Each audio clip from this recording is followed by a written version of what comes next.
And people may have tried to push you down, tell you what you can't do and what you don't have, but that doesn't change what God's put in you. Other people don't determine your destiny. God does.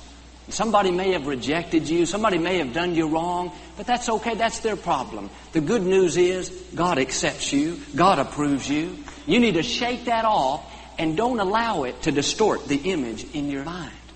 One thing I've learned is no one can make you feel inferior without your permission. They may try to push you down. They may say hurtful, critical things, but it's totally up to you as to whether you let those words take root and begin to distort your self-image.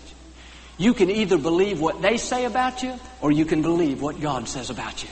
Just put your shoulders back and declare, I am fearfully and wonderfully made.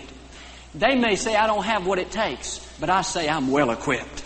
They may say I'll never amount to much. I say I have the blood of a winner.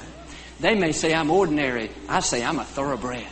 They may say I'm average. I say I'm a masterpiece. Friends, you were born to win.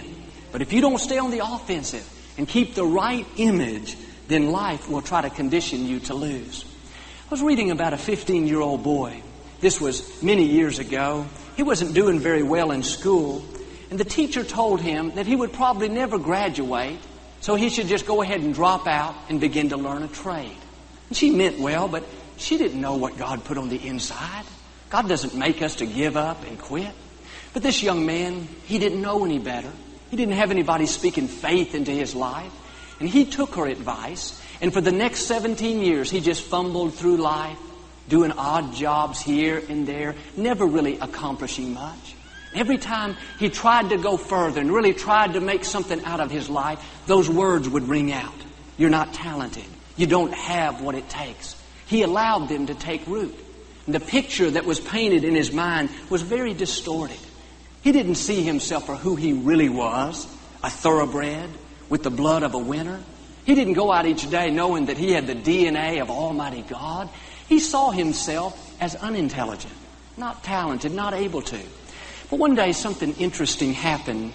He applied at this company for just a low-level job, but the company had a policy that every potential employee had to take an IQ test. Well, he took the test and he scored higher than anyone in that company's history. In fact, his IQ qualified him at the genius level.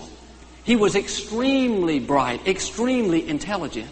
But for 17 years, he had allowed those words to convince him he was just average, just ordinary. This day, a light turned on. This day, he realized he was not ordinary, he was a thoroughbred. He didn't take that position. He started acting like a genius. He began to write books. He invented several products, which are now patented. He went on to start his own company. It became very successful. Everything changed